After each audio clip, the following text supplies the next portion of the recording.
Bien, vamos a buscar la palabra del Señor para el día de hoy, la cual encontramos en el Evangelio según San Marcos, capítulo 5, verso 21. Evangelio según San Marcos, capítulo 5, verso 21. Amén.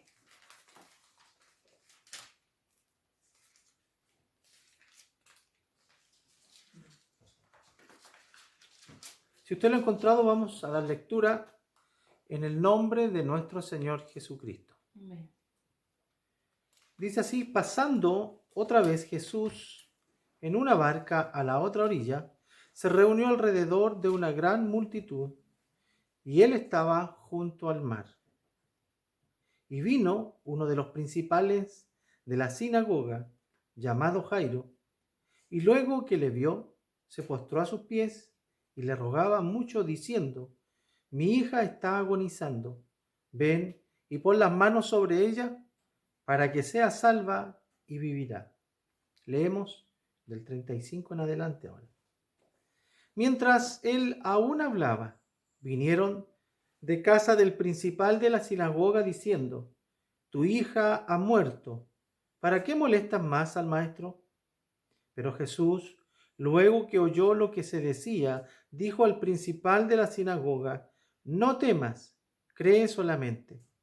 Y no permitió que le siguiese nadie sino Pedro, Jacob y Juan, hermano de Jacob.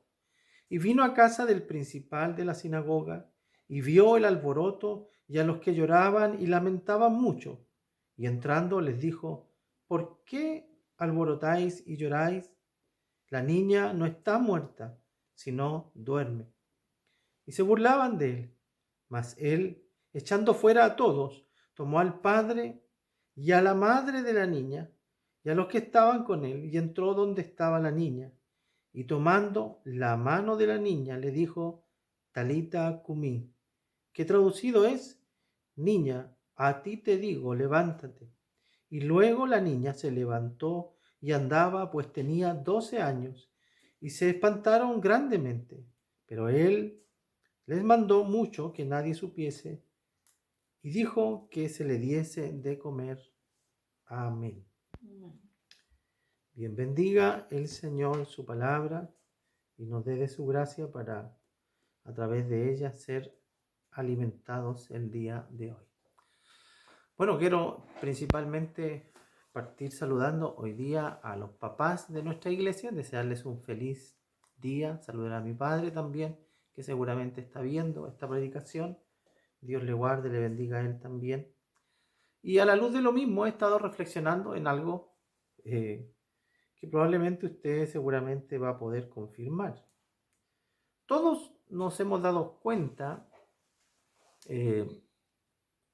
la diferencia consistente, por supuesto, que hay entre la celebración del Día del Padre y de la Madre, y no quiero referirme al caso particular que alguno pudiera estar viviendo, sino en términos generales.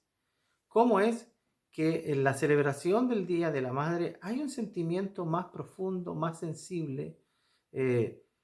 Yo trabajé particularmente en una tienda donde las ventas el Día de la Madre superaban por 3 a las ventas del Día del Padre.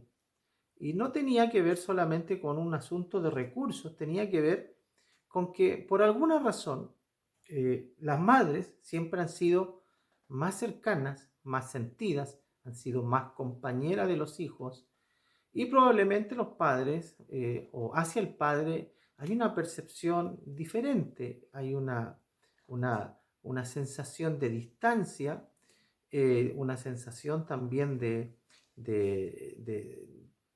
que no es como con la mamá, donde la mamá es confidente, compañera, guía, paño de lágrimas muchas veces de sus hijos. Sin embargo, con el padre no es así, y creo pensar que esa pueda ser la razón, sobre todo en una sociedad machista como la que en la que hemos crecido, de la cual hemos heredado muchos conceptos y principios, por ejemplo, donde decimos que la labor fundamental del papá es ser proveedor. ¿Ya? ¿De dónde sacamos eso? ¿O a quién se le ocurrió? se le ocurrió a alguien, pero lo venimos escuchando desde siempre. Y muchos han pensado que la labor fundamental del varón en el hogar es la provisión, el sustento de la familia. Tanto así que muchos padres, muchos hombres, se conforman con ser buenos proveedores y por eso se sienten muy buenos padres. Y las madres también, porque el machismo no está solamente en el corazón de los hombres, sino en el corazón de la sociedad completa, sienten y también comprenden a un padre proveedor que provee para todo, que no falta nada, como un buen papá. Dice, papá, no nos falta nada porque tenemos un buen papá. Entonces, eso hace de que el padre solamente se encargue de traer el alimento y a la hora de ser compañero de los hijos, de ser guía de los hijos, de ser enseñadores dedicados que caminan junto a sus hijos, muchas veces es la mamá quien desarrolla esa labor. Papás que no van a reuniones de curso, papás que no acompañan a sus hijos al doctor, papás que no consuelan en sus penas a sus hijos, porque no saben cómo hacerlo. No saben cómo hacerlo porque no se les enseñó cómo. De hecho, se les enseñó justamente al revés, que los hombres no lloran. Y eso significa, en palabras más amplias, que los hombres no abren su corazón, que los hombres no dan a entender lo que hay adentro, se lo guardan. Y por lo tanto, los hombres son carentes, muchas veces, no siempre, pero carentes de esa habilidad de poder oír y mostrar el corazón propio a los demás. Así que eso hace que muchas veces la figura paterna no se sienta tan cercana, tan cerca, tan especial como muchas veces sí lo es lo de la madre. Pero ¿qué dice la Biblia al respecto? Esto es una verdad bíblica. Muchas veces se juzga a Dios y a la Biblia y al cristianismo de ser una ideología machista. Y la verdad que eso está muy, muy fuera de lo que es la realidad. La palabra, muy por el contrario, atribuye a los padres la labor principal en cuanto a la formación del carácter y el implantar principios en la vida de los hijos. De hecho, uno de los versos más conocidos, que tiene que ver con la formación de los hijos, no está indicado a la mujer, sino más bien al hombre. Y es en el libro de los Proverbios, capítulo 22, verso 6, donde aparece este verso tan popular dirigido a los padres, dirigido a los hombres, y dice, instruye al niño en su camino. ¿Quién tiene a cargo la instrucción del hijo? Dice, y aun cuando fuere viejo, no se apartará de él. Es decir, es el varón del hogar quien debe trazar principios y valores y tiene la facultad, tiene la habilidad, recuerde usted, la habilidad dada por Dios para poder trazar caminos de tal manera que los hijos no podrán, aunque deseen, no podrán apartarse del camino enseñado porque Dios le ha dado esa habilidad y esa facultad al hombre del hogar. Pero el hombre de hoy no lo entiende y muchas veces es tan negligente en este sentido que se conforma con ser el sustentador de la familia. Tanto así que muchas veces el hombre llega del hogar, del trabajo y descansa en este logro del trabajo por remunerado, digo, porque la mujer igual trabaja, y cada cosa que tiene que ver con la educación de los hijos, sean tareas, sean asuntos del colegio, sean asuntos de la salud del hijo, sean asuntos de la vida emocional del niño, el hombre sencillamente se justifica y dice, no sé, velo tú, yo trabajo. Como diciendo, bueno, yo ya hice mi parte, la otra parte te corresponde a ti. Conozco hombres tan en este sentido, tan relajados o tan conscientes de este error, lo han asumido tanto, que ni siquiera ellos se preocupan de sí mismos, sino que mandan a la esposa al doctor para que le pregunte al doctor las cosas que a él le están pasando. Y cada vez que hay que resolver un asunto, mandan a la esposa. Si el hijo tiene un problema, mandan a la esposa. Y ellos son totalmente ausentes y no tienen problemas porque ellos trabajan. Eso es un error, la Biblia lo enseña claramente. Luego, en Deuteronomio, en el capítulo 6, versos 7 y 8, cuando el Señor está entregando los principios que fundarían la moral de la nación, lo correcto, lo bueno y lo malo en su nación, que él estaba forjando a través de la mano de Moisés. Él establece estos 10 mandamientos fundamentales que regirían la conciencia, que regirían la ética y que regirían también, serían los pilares morales de la sociedad. Y cuando los entrega, note usted en manos de quién los pone. Y aquí una vez, hablando otra vez a los varones, a los hombres del hogar, diciéndoles qué es lo que deben hacer, amén, cómo debe prevalecer esta palabra tan fundamental y a través de quién va a prevalecer. Dice, y las repetirás a tus hijos. Le está diciendo a los padres. Note lo que dice más abajo. Y la hablarás a ellos y hablarás de ellas, de la palabra del Señor. Educarás, formarás, le pondrás, mire, y note lo que dice acá, las repetirás y las hablarás a ella en tu casa y andando por el camino y al acostarte, cuando te levantes, y las atarás como una señal en tu mano y estarán como frontales entre tus ojos.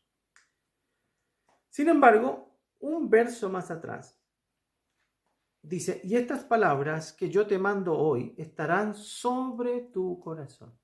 No solo serán información, no solo serán conocimiento, sino que serán el amor y la pasión de un hombre. Y este amor y esta pasión por la palabra debe ser compartida con los hijos. El corazón cristiano, el corazón creyente, el corazón amante de Dios debe ser expuesto frecuente, constantemente, cotidianamente al corazón de un hijo. Y así la palabra traspasará de generación en generación y el pueblo de Dios tendrá soporte moral, tendrá soporte espiritual a través de la labor dedicada del varón de transmitir y formar con su corazón el corazón de sus hijos. Amén. Nos bendiga el Señor, porque esto dista mucho de lo que frecuentemente nosotros observamos. El Señor, a través de la palabra del día de hoy, nos muestra el ejemplo de un hombre, de un buen hombre. Amén. Y aunque aparece aquí su proceso de conversión, la verdad que era un hombre notable en muchos sentidos. Y Dios nos trae a través de la vida de Jairo una serie de enseñanzas que espero sean de bendición para su vida, como lo han sido para mí. Primeramente nos dice de Jairo que era un hombre vinculado a la obra del Señor. ¿De dónde saco y digo esto? Dice la palabra, y varias veces usted lo notó, lo dijimos, era el principal o un principal de la sinagoga. ¿Quiénes eran estos hombres? Eran hombres de pueblo, pero hombres que amaban la palabra. Y no solo que amaban la palabra, sino que amaban enseñar la palabra y amaban la obra del Señor. Estaba el templo donde se desarrollaban los cultos, pero también estaba la sinagoga donde se desarrollaba la enseñanza cotidiana al pueblo. Y los ancianos del pueblo se reunían diariamente, frecuentemente en la sinagoga junto a sus familias, por grupos, por sexo, y aprendían de la palabra del Señor. Pero había hombres principales que se encargaban de cuidar ese lugar, de mantenerlo limpio.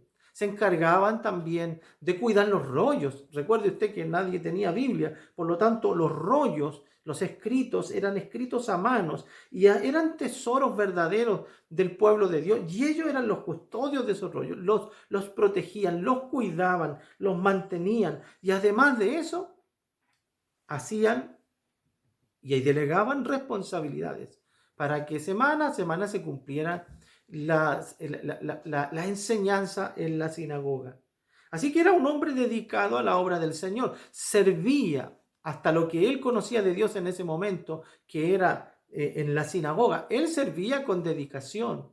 Y nos ayuda el Señor porque probablemente uno de los elementos más transformadores en la vida de los hijos es tener un padre cristiano. Y no quiero decir un padre que se dice cristiano, porque hay una gran diferencia. Yo puedo decir hoy día y concluir al final de este sermón y decir que en realidad lo que cambia la vida de un niño es un padre cristiano. Pero usted, si yo no explico todo lo que tengo que explicar, me va a decir, bueno, pero hay padres cristianos y padres cristianos. Bueno, no es así. Hay padres cristianos y hay padres que dicen ser cristianos.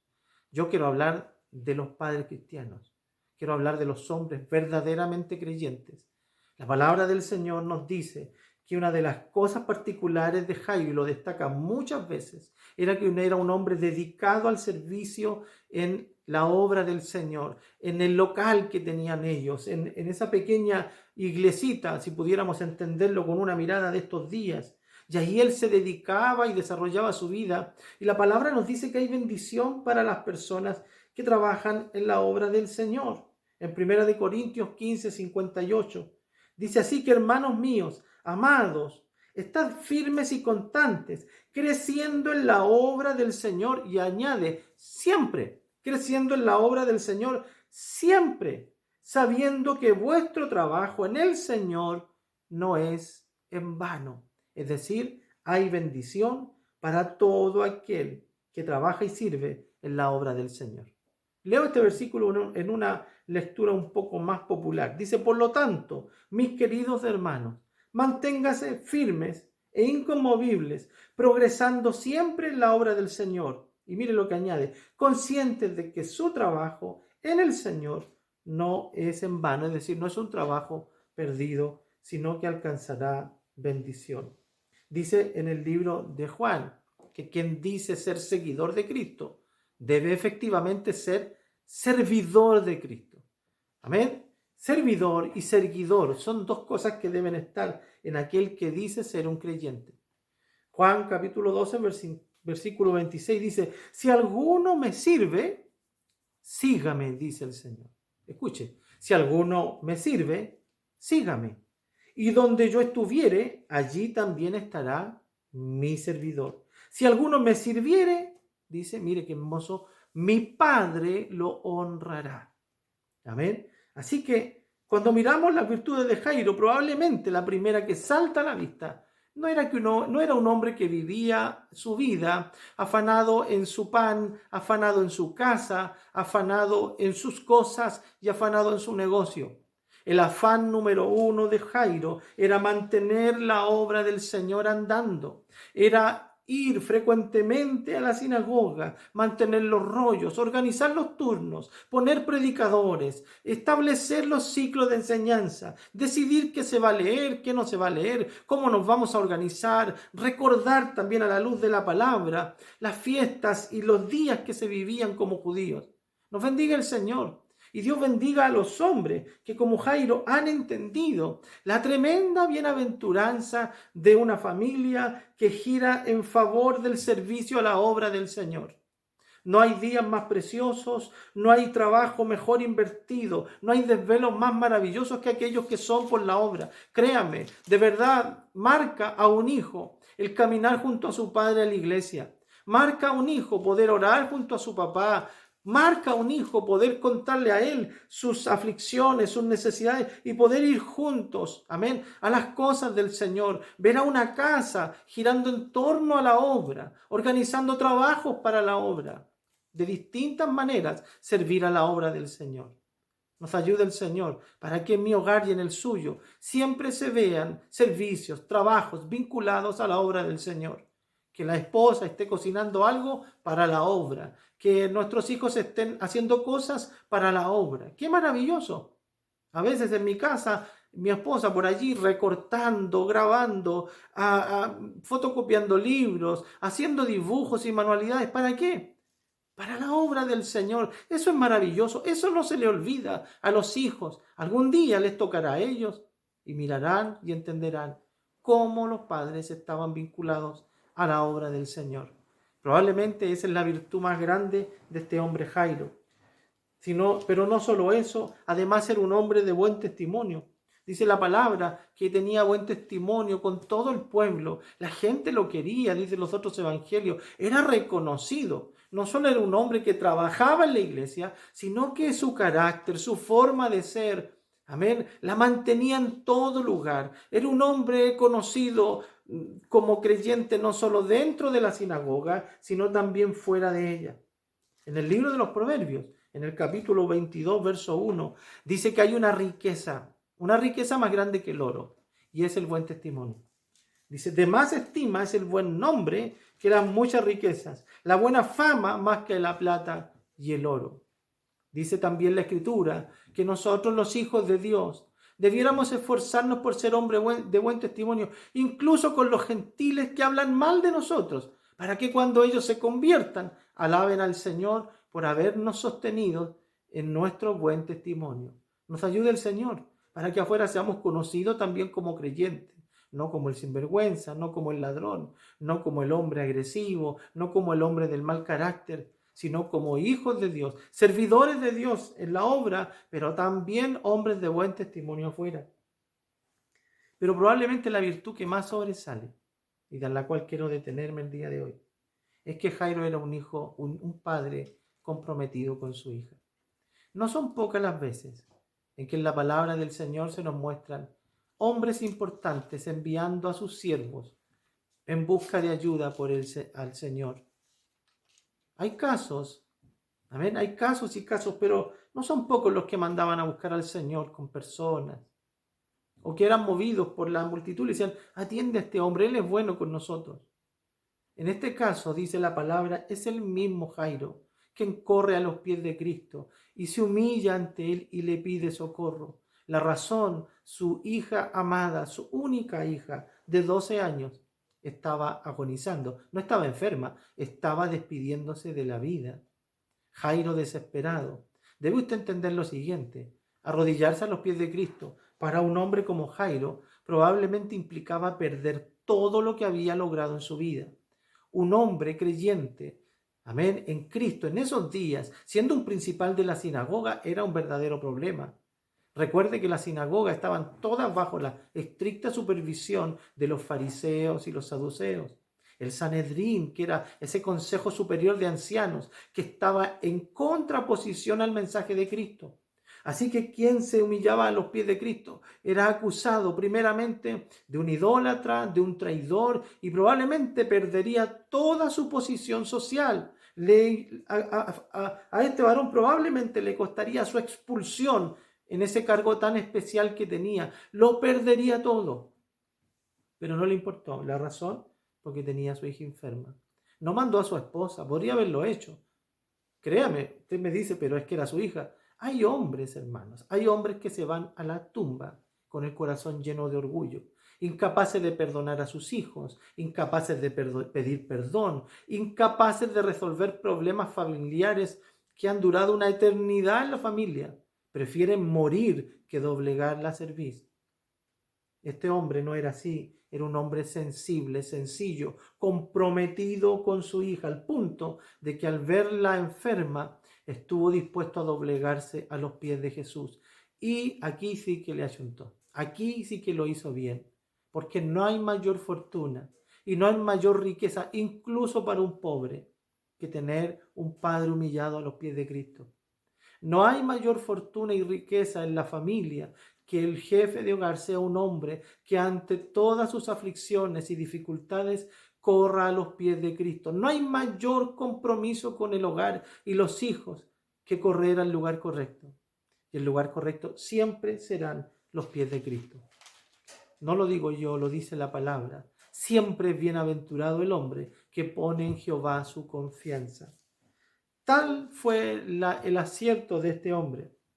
Ustedes conocen, hicimos un salto en la lectura porque entre medio aparece una historia bien especial y es la de la mujer del flujo de sangre, que al Señor, al tenerlo apretado en esa multitud, hay una mujer que venía enferma de hace muchos años y se había gastado todo en doctores y nadie había podido darle una solución. Pero ella tenía una fe y dijo, si tan solo tocar el borde del manto del Señor, entonces seré sana. Lo hizo, se acercó, tocó el manto del Señor, tocó el borde del manto del Señor. Y el Señor dice, hey, deténganse, alguien me ha tocado. Y sus discípulos un poco se avergüenzan o lo avergüenzan y dice, Señor, ¿cómo dices semejante cosa? Todo el mundo te está apretando y tú dices, alguien me tocó. Y el Señor dice, no, alguien me tocó diferente, porque virtud salió de mí. Aparece esta mujer llena de culpa y dice, yo fui. Y el Señor le dice, tu fe te ha salvado. Pero a todo esto fue una tremenda distracción, entre comillas, según la mirada humana. Pero Dios, que es perfecto en tiempo y en ocasión, todo estaba bajo el control de Dios. Tanto se demoraron con esta situación que viene un criado de la casa de Jairo y le dice, Señor, ya no molesten más al maestro. Demasiado tarde, tu hija acaba de morir. Sin embargo, el Señor, que honra a los que le honran, el Dios que bendice al que trabaja en su obra, el Dios que está atento a las necesidades de aquellos padres que en lugar de correr a cualquier parte, se humillan a sus pies, el Dios que está atento a esos hombres que se niegan a sí mismos y por amor a Él sostienen un buen testimonio delante de los demás. Es este mismo Dios quien sostiene la fe de Jairo. Y antes de que él caiga en tierra deshecho por la noticia lamentable, el Señor lo sostiene y le dice, Jairo, no tengas miedo, no temas, tu hija no está muerta. Y enseguida van a su casa. Y quiero que note lo que dice la palabra. Jairo va guiado del Señor y el Señor desecha a toda esa multitud curiosa que iba con él. Solo permite que 3 de sus discípulos le acompañen, pero además de eso lleva a Jairo, amén, y me parece que yo imaginase casi que lo lleva de la mano. Y nos dice la palabra del Señor que hemos leído muy claramente, que el Señor, desechando a los demás, decide entrar con estos 3 discípulos, con Jairo, pero allí en la entrada de la puerta, donde estaba llorando y lamentando un montón de mujeres y parientes, estaba la mamá de esta hija, la esposa de Jairo. Usted tiene que entender que cuando ocurren calamidades de este porte, la familia recibe un impacto desastroso. No son pocos los hogares que después de una desgracia de este porte terminan divorciados y destruidos. Pero cuando el Señor entra en el hogar, y esta es la bendición gloriosa, hermano, que hombres como Jairo, con la fe de Jairo, con la humildad de Jairo, con la entrega de Jairo a la obra del Señor, siempre tendrán el respaldo de Dios y Cristo siempre querrá inmiscuirse en sus problemas, siempre querrá entrar en casa de esas personas. Y el Señor viene dispuesto no solo a salvar la fe de Jairo que estaba cayendo, sino que a reunir una vez más su familia. Y a la pasada, antes de entrar a la pieza de la hija de Jairo, toma a la esposa de Jairo de la mano y junto con Jairo entra a la casa y entra a la habitación. Mientras leo en nuestra lectura, y no permitió que le siguiese nadie, dice el verso 37, sino Pedro, Jacob y Juan, el hermano de Jacob, y vino a casa del principal, y vio el alboroto de las que lloraban y lamentaban mucho, y entrando les dijo, ¿por qué alborotáis y lloráis? Y aquí el Señor dice esas locuras que solo Él dice, y que nos conviene a nosotros creerlas siempre. Dice, la niña no está muerta, sino que duerme. Amén. Efectivamente estaba muerta, pero en Cristo las cosas que no son, amén, ya son. Por la fe, Él llama a las cosas que no son como si fuesen. Dice, y se burlaban de Él, mas Él echando fuera a todos, dice, tomó al padre y a la madre, los tomó, Él los tomó. No les dijo, síganme, los tomó, los llevó adentro. Bendito sea el Señor. Qué glorioso es cuando Dios toma al hombre, toma a la mujer, para sanar, para reparar. Cuando el hogar se está destruyendo, cuando la familia cae a pedazos, qué glorioso es que Cristo tome protagonismo y me tome casi por la fuerza y tome a mi esposa casi por la fuerza y nos lleve a mirar aquello que tanto nos aflige.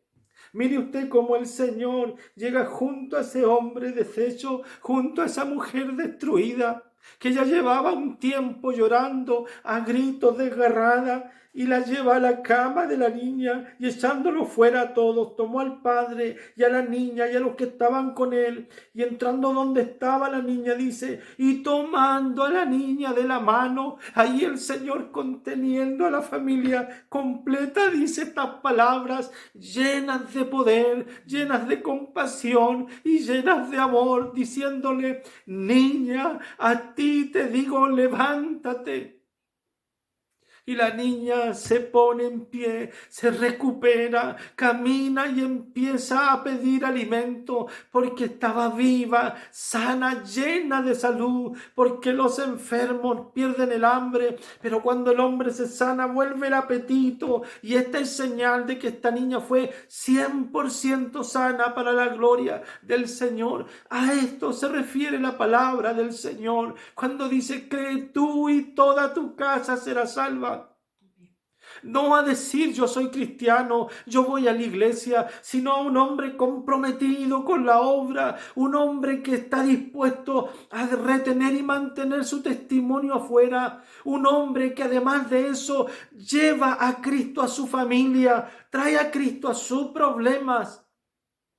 A ese tipo de hombres el Señor entra en su casa, toma las cosas que están rotas, va donde los hijos que aparentemente están muertos en la fe.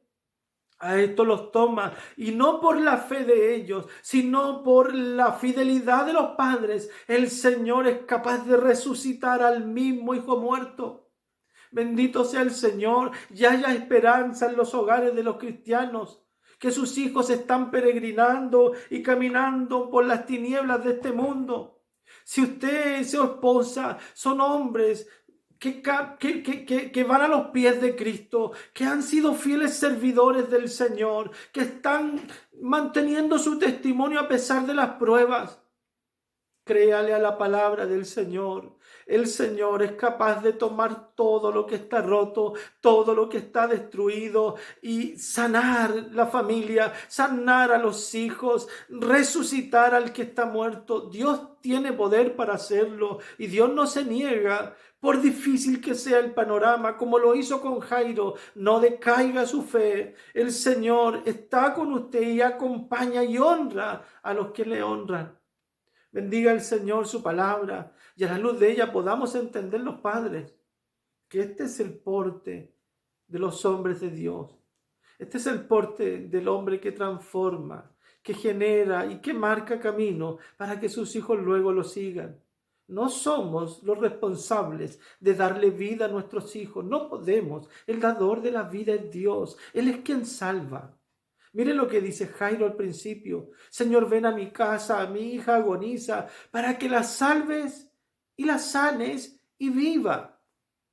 Jairo entendía muy bien que no era su deber ni su obligación impartir vida, porque solo Dios es el dador de la vida. No es mi obligación que mis hijos nazcan en Cristo, conozcan y sirvan al Señor. Yo no puedo generar el milagro de la vida, pero yo sí puedo ser un padre de esta estatura para que mis hijos tengan una guía, para que mis hijos tengan la oportunidad de conocer al Señor, para que yo les presente y de mi mano venga siempre el Señor, para que ellos no nieguen a Dios, para que ellos no tengan complicaciones a la hora de tener que escuchar al Señor. No somos responsables de darle vida eterna a nuestros hijos, pero somos responsables de traer a Cristo a nuestra casa y de ser hombres verdaderos cristianos como este varón que solo le faltaba conocer al Señor. Dios sanó y restauró su familia entera. Dios lo puede hacer con la suya, Dios lo puede hacer con la mía cuantas veces sea necesario. De hecho, lo hace cada vez que es necesario. Él nos toma de la mano y Él repara las cosas, y Él sana y resuelve las cosas que son insolucionables. Lo único que le pido al Señor es que mis hijos se acuerden de que su papá honraba a Dios, de que su papá en sus desesperanzas buscaba al Señor, y aunque él era un torpe, aunque su padre era un torpe que siempre lo echaba a perder, Dios siempre, siempre y siempre le dio la victoria, porque Dios no honra a los inteligentes, Dios nos honra a los perfectos, Dios honra a los que le honran. Dios bendiga su palabra en mi corazón y en el suyo, y que a la luz de esta enseñanza podamos seguir adelante como fieles padres cristianos. Dios les bendiga. Le invito a ponerse de pie. Vamos a orar al Señor. Señor, queremos darle gracias por su palabra. Amén. Agradecer por su misericordia y porque a la luz de ella nos habla y nos enseña. Señor, no tengo memoria de cuántas veces me ha tocado predicar sobre Jairo y su hija, pero cada vez tu palabra es fresca, es abundante, es profunda, es llena de gracia.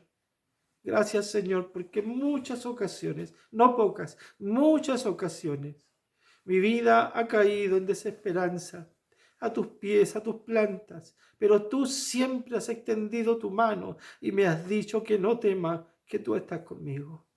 Gracias, Señor, porque en todas esas circunstancias donde parece que todo